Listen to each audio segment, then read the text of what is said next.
In the mid-17th century, the Jewish world was electrified by the rise of a charismatic and controversial figure, Sabbatai Zevi.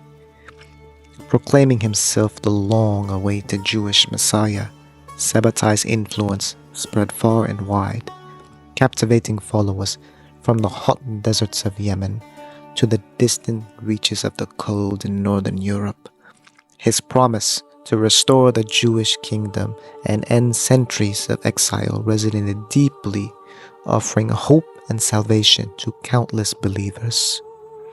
Summoned to the Ottoman capital of Edirne by Sultan Mehmed IV, Sabbatai faced an ultimatum: conversion to Islam or death. To the astonishment of his followers, Sabbatai chose to convert. For the Sultan, this was a moment of triumph. To him, this blasphemous, false prophet had now, by the grace of Allah, accepted the guidance of the true prophet. Filled with joy, the Sultan offered Sabbatai a position within the Ottoman government. The reaction among Sabbatai's followers was one of utter devastation. The man they had revered as their Messiah, who they believed would restore the Jewish kingdom and end their long millennia exile. This was a moment of betrayal, shattered their dreams, and left them grappling with profound grief, disappointment, and misery.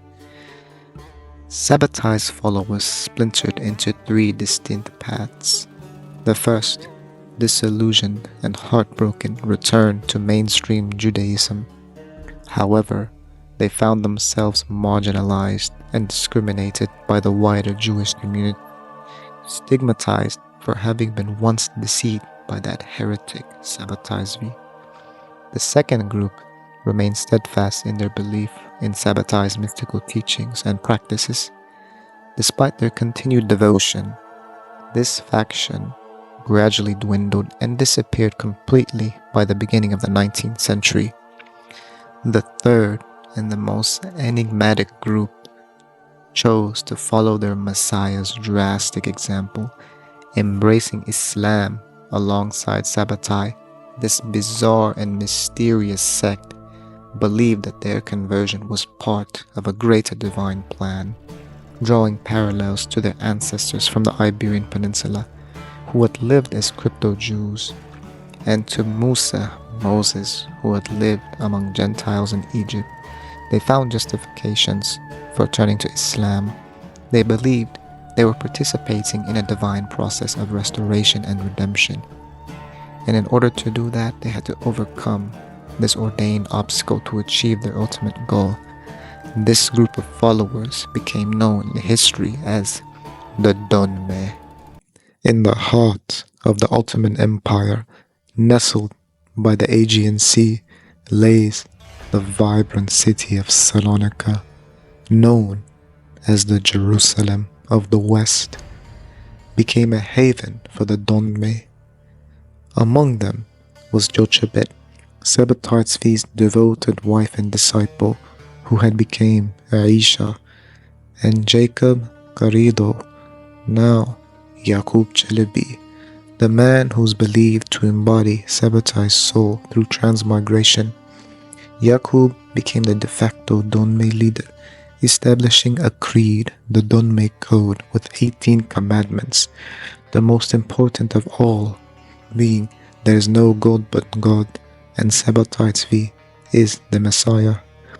Publicly, the Donme appeared as devout Muslims, attending mosque prayers, fasting during Ramadan, and participating in the Eid al-Adha sacrifice. Yet, behind closed doors, little did the Ottoman authorities and the wider Muslim community of the region know about the secret, mysterious, dark world of the Donme, where they secretly practiced Kabbalistic rituals and recited prayers from their hidden creed. Sabbatai Zevi's teachings was their lifeblood. They celebrated his birthday and circumcision anniversaries in the shadow of Salonika.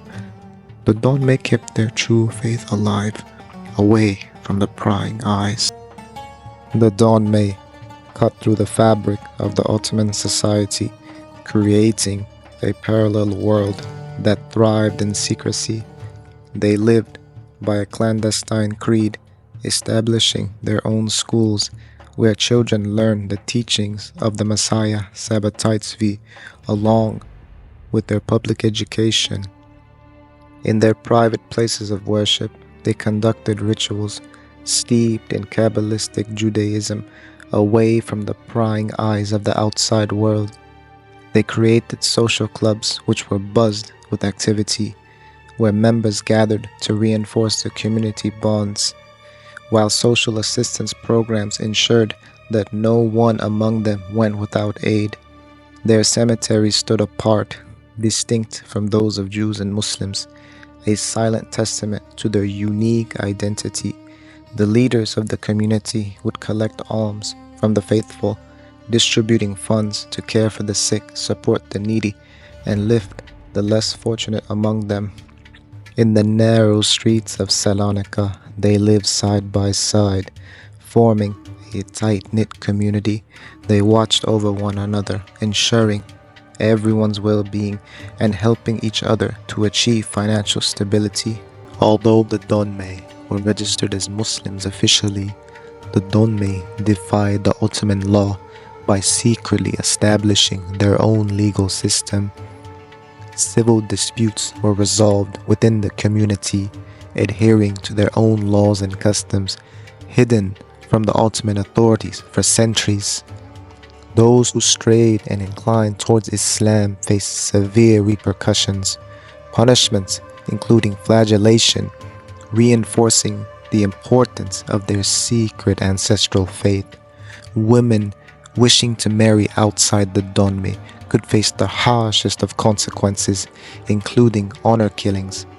To preserve their community's integrity, cousin marriages were common, driven by the desire to keep the blood pure and to not corrupt it with outsiders. Despite the perceived unity of the Donme, even they themselves would quickly fracture into different groups. The Yaqubi Donme believed that Sabbatai Zevi's soul transmigrated to Yaqub Chelebi. This group was more integrated into the Islamic community more than their counterparts. And Yaqub Chelebi himself, it is said that he even took on the Hajj pilgrimage to Mecca. The Karakash Donme believed that Sabbatai Zevi's soul resided in Osman Baba, a son of one of Sabbatai's most devoted followers. Until the end of Ottoman Greece, Karakash Donme would often visit the grave of Osman Baba. This group adopted many practices from the Bektashi Sufi order. The Kapanja Donma adopted many practices from the Mevlevi Sufi order, and this group had their own distinct practices and creed. Each group developed its own secret laws, religious practices, and identity. Sometimes they were rivaling each other. In the 19th century, the Donme started to gain public recognition. The mainstream Jewish society did not consider the Donme as Jews, and they accused them of being heretics who did not follow rabbinical law. As a matter of fact, it was the mainstream Jewish rabbis who reported Sabbatai Zevi to the Ottoman authorities, since they were getting fed up with his growing popularity and his heretical beliefs. The Ottoman authorities labeled the Donme as Avdeti, meaning those who returned to their origins. They were also referred to as Zendik or Zanadika, which is a Persian term meaning heretic. The Ottoman society was multi-religious, multilingual, and ethnic, and the elite was practically made up of converted people to Islam. Throughout the centuries, Greeks, Armenians, Albanians, Bosnians, Serbians, Circassians, and even Jews converted to Islam and became part of the Ottoman elite. Conversion to Islam was patronized by the Ottomans, and it was called becoming a believer. The Ottomans in general never questioned the sincerity of any of their converts, since at this time Religion was more about a communal belonging rather than private individual personal beliefs. Despite the growing suspicion from the Ottomans, the Donme continued up until the empire's very end to be a thriving community, specifically in Salonika, where they would make up 1/3 to 1/2 of the Muslim population. The Donme in Salonika built their own schools. They built unique mosques with a Moorish touch reflecting their Iberian origins. The Donme were powerful economic players in Salonika. They ran the tobacco and textile trade and commerce. They owned hotels, cafes, and places of entertainment to provide for foreigners. They actively traded with Western European merchants and had business relationships with powerful Western European merchants.